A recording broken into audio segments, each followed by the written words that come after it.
Bhutan, the last Himalayan kingdom. Love letter to Bhutan के इस अगले एपिसोड में हम चलेंगे भूटान के एक लेस पॉपुलर, लेस क्राउडेड शहर पुनाखा में। जिमी लाखांग के फेमस मंदिर से लेकर पुनाखा की मोस्ट लवेबल अम्मा तक और हॉट स्टोन बाथ से लेकर भूटान के सेकेंड ओल्डेस्ट जोंग तक हम एक्सप्लोर करेंगे कुछ और नई जगह और कुछ और नई बातें। साथ ही जानेंगे कुछ पुराने सवालों के जवाब। आइए मिलकर देखें एपिसोड 3 पुनाखा। सफर के चौथे दिन की शुरुआत हमने करी शानदार गैलिंग रिजॉर्ट के ब्रेकफास्ट से। एक परिवार की तरह विदा करने से पहले रिजॉर्ट की मैनेजर योंतेन ने शेयर करी हमसे कुछ बहुत ज़रूरी बातें। So the thing that makes everyone happy over here in Bhutan is our king, of course. So he is looking after, he's the godfather, he's looking after each and everyone in the country. So he is the main factor that everyone is happy. And the second thing is we believe in preservation and promotion. So that's the pillar under gross national happiness. We believe in economic development as well, but along with that, so we believe in conservation of our environment. So we don't want any destruction regarding our environment. तो अभी हमारे पीछे है पारो का international airport और ये पूरे भूटान में इकलौता इंटरनेशनल एयरपोर्ट है और इसकी लैंडिंग और टेक ऑफ वर्ल्ड के सबसे डिफिकल्ट लैंडिंग और टेक ऑफ में से आते हैं। और उसका रीज़न अर्पित बताइए। एक्चुअली इसका रीज़न ये है कि मेरे सामने ये जो वैली है अभी मैं आपको दिखाऊंगा, इस वैली में ये वी शेप वैली बनती है और उसकी वजह से जब प्लेन यहाँ पे लैंड करता है तो उसको एक प्रोजेक्टाइल लेना पड़ता है, उसी डायरेक्शन में वो लैंड कर सकता है। यहाँ का जो टेरेन ऐसा है कि प्लेन को एक स्पेसिफिक एंगल पे ही लैंड करना पड़ता है, उसकी वजह से ये बहुत टफ लैंडिंग मानी जाती है। शानदार एयरपोर्ट का नज़ारा देखते हुए सबसे पहले हम पहुंचे डोचुला पास। थिम्पू शहर से 20 किलोमीटर दूर डोचुला पास दुनिया के सबसे खूबसूरत पासेस में से एक है। 2003 के मिलिट्री ऑपरेशंस में मारे गए 108 भूटानीज सोल्जर्स की याद में यहाँ 108 मेमोरियल स्तूपास बनाए गए हैं, जिनको ड्रूक वांग्याल चौटन्स भी बोला जाता है। लश ग्रीन हिलसाइड और हिमालय से घिरी हुई ये जगह भूटान के कल्चर, स्पिरिचुअलिटी और ब्रेवरी की एक अनोखी दास्तान है। रास्ता लंबा हो और प्रज्ञा फल ना ले, ऐसा हमारे सफर में तो बिल्कुल नहीं होता। ये यहाँ का लोकल पान है। ये जैसे हम लोग दिल्ली में पान खाते हैं ना, और ये तो भुट्टा है, ये तो हम वहाँ भी खाते हैं। ये भी लेते हैं। मैंने आपको 50 रुपीज़ दे दिया ना। सो बेसिकली ये है एमादाची यानी चीज़ चिली। ये भूटान की बहुत एक फेमस डिश है और प्रज्ञा टेस्ट करके बताएगी कि ये कैसी लगी इसको।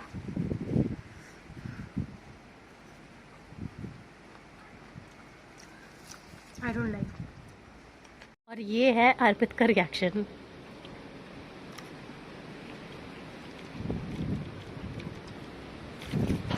ठीक लगा रहा मेरे को तो, अच्छा है, नॉर्मल है।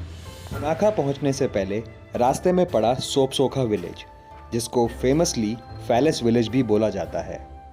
जी हाँ, फैलेस, जो पूरे भूटान में न केवल सेक्रेड है बल्कि इसको पूजा भी जाता है। 15वीं सेंचुरी में टिबेटन लामा ड्रूकपा कुनले टिबेट से भूटान अपनी टीचिंग्स परस्यू करने आए थे। यहाँ उनकी मुलाकात एक खूबसूरत औरत से हुई, जिससे बाद में उनकी संतान भी पैदा हुई। इस स्पॉट को आज जिमी लाखांग मंदिर या टेम्पल ऑफ फर्टिलिटी के नाम से भी जाना जाता है। यहाँ की ऑलमोस्ट हर घरों की दीवारों पे आप फैलस की पेंटिंग जरूर देखेंगे। ऐसा माना जाता है कि न्यूली वेड कपल या वो कपल जिनकी कोई संतान नहीं है, उन्हें इस टेम्पल ऑफ फर्टिलिटी में ज़रूर विजिट करना चाहिए। हमारे गाइड के मुताबिक प्रज्ञा को इस मंदिर के अंदर अकेले जाना था, इसलिए हमने उनकी बात का पूरा सम्मान रखा।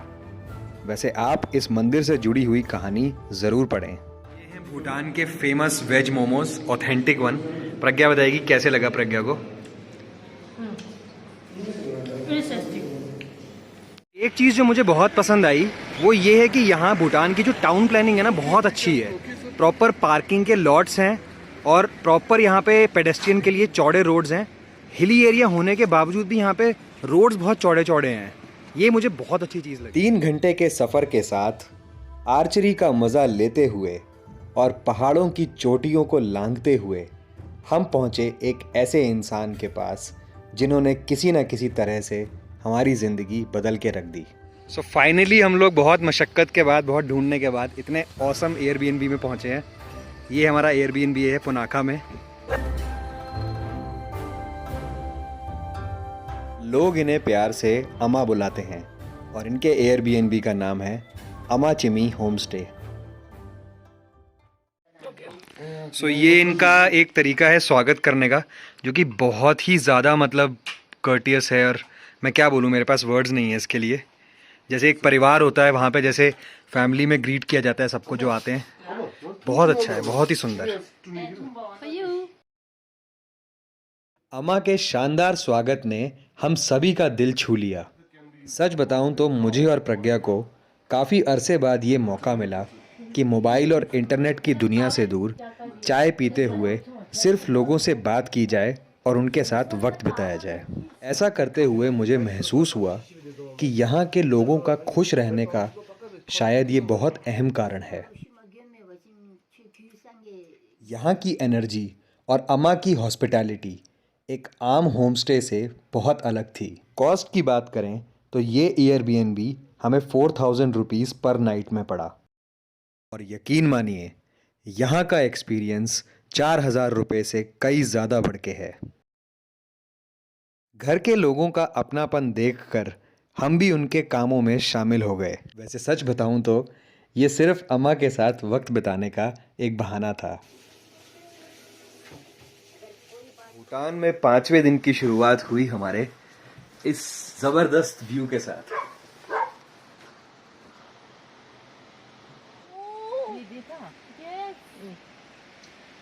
वाओ, मैंने फर्स्ट टाइम एवोकाडो का पेड़ देखा है।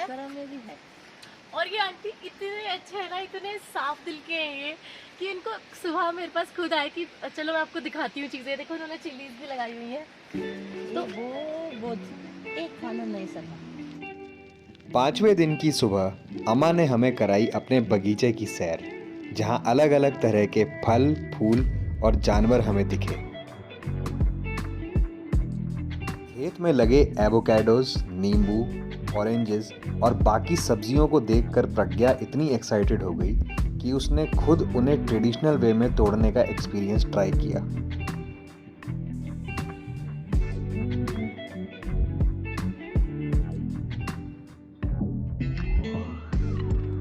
और उसके बाद हम चल दिए हॉट स्टोन बाथ की तरफ।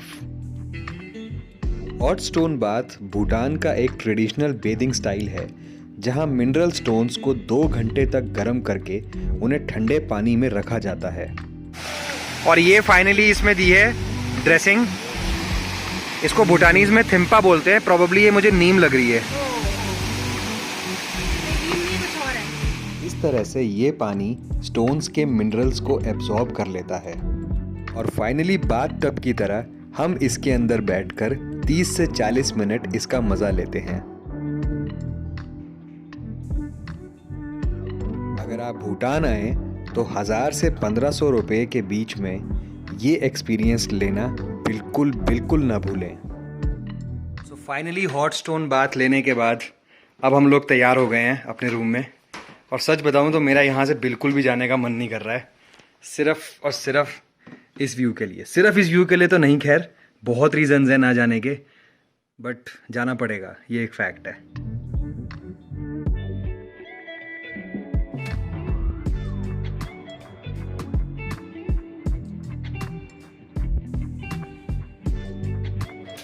आलू का पराठा इतना टेस्टी है ना सही में।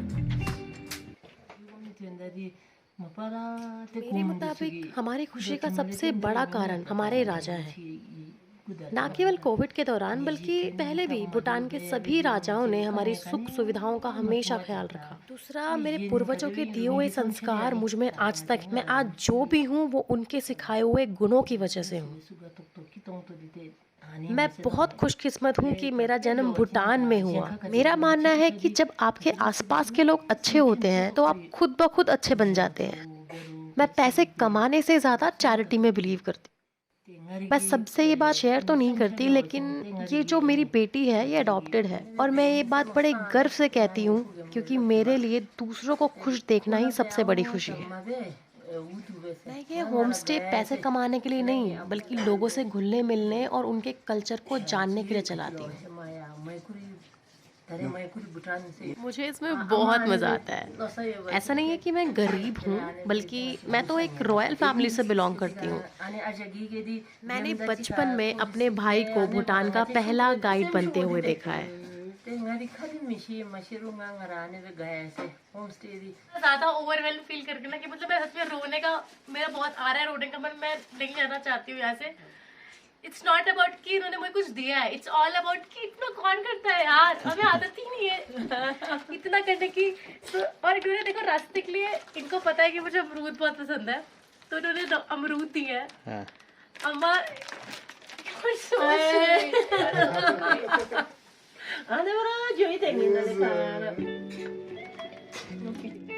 अम्मा के इस होम स्टे एक्सपीरियंस के बाद न केवल प्रज्ञा बल्कि हम सभी की आंखें भर आईं। यहाँ आना हमारे लिए एक होम स्टे में रहने से कई ज़्यादा बढ़ के था, या सच कहूँ तो हमारी सोल का डिटॉक्सिफिकेशन था। ये तो तय है कि हम जब भी पुनाखा वापस आएंगे तो यहाँ ज़रूर रुकेंगे, और ये बात मैं आपको भी रेकमेंड करूँगा। बहुत भारी दिल के साथ अम्मा से अलविदा लेते हुए हम पहुँच गए अपने अगले स्टॉप पुनाखा जोंग की तरफ। पुनाखा जोंग, जिसे पैलेस ऑफ ग्रेट हैप्पीनेस के नाम से भी जाना जाता है, पूरे भूटान का सेकंड ओल्डेस्ट और सेकंड लार्जेस्ट जोंग है।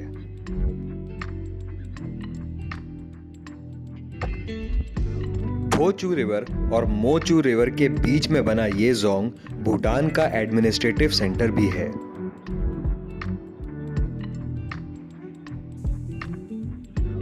भूटान के कई जोंग्स की तरह पुनाखा जोंग 3 कोर्टयार्ड में बटा हुआ है, जिनमें से पहले कोर्टयार्ड में एडमिनिस्ट्रेटिव बिल्डिंग और एक बोधि ट्री भी है।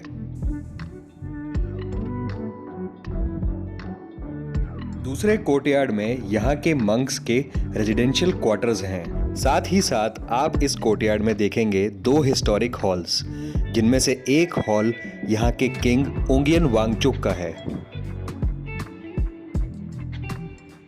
तीसरे कोर्टयार्ड में जोंग के निर्माता शाब्द्रुंग गावांग नामग्याल की बॉडी को प्रिजर्व करके रखा गया है। इसे माचे लाखांग भी कहा जाता है। फरवरी मार्च के महीने में जोंग द्वारा आयोजित फेस्टिवल दोमचे में 1639 में हुई तिब्बत भूटान की लड़ाई को सेलिब्रेट किया जाता है। कई नाटकों के साथ तिब्बत पर भूटान की जीत को दर्शाने के लिए जोंग की छत से एक आदमी को मोचू रिवर में फेंकने का नाटक भी आयोजित किया जाता है।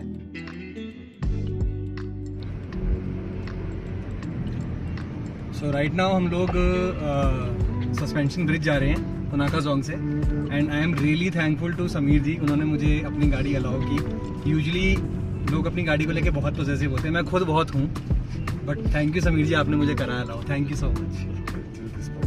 अभी हम लोग जा रहे हैं पुनाखा जोंग से सस्पेंशन ब्रिज की तरफ। हम चारों जा रहे हैं अभी। यूजुअली हमारे साथ समीर जी नहीं आते, बट आज हमें प्रिविलेज हुआ कि ये हमारे साथ आए। ये सब भाग्य है हमारा।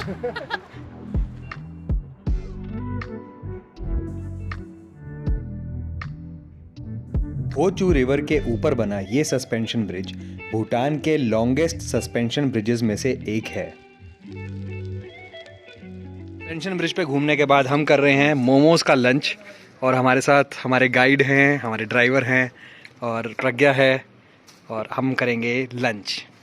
ये देखकर अच्छा महसूस होता है कि पूरे भूटान के स्कूल्स में सफाई अभियान बहुत जोरों शोरों से चलाया जाता है।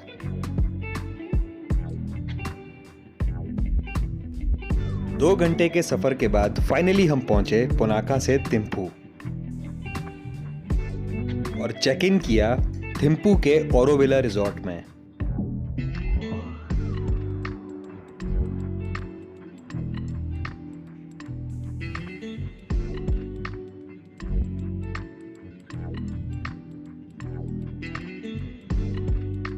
3,500 रुपीस पर नाइट में बुक हुए होटल के इस सेकंड फ्लोर रूम को देखकर दिल खुश हो गया, क्योंकि यहाँ की बालकोनी से पूरे थिम्पू का नज़ारा एक साथ देखने को मिलता है। ऐसा नज़ारा जो केवल दिन में ही नहीं बल्कि रात में और ज़्यादा खूबसूरत लगता है।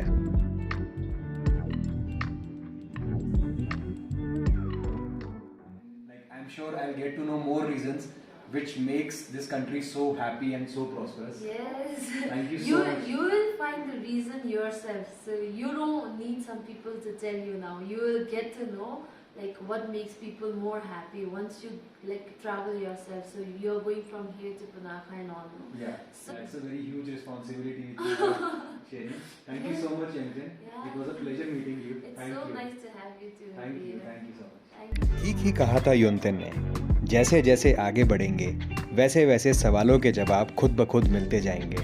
मिलते हैं अगले और आखिरी एपिसोड थिम्पू में।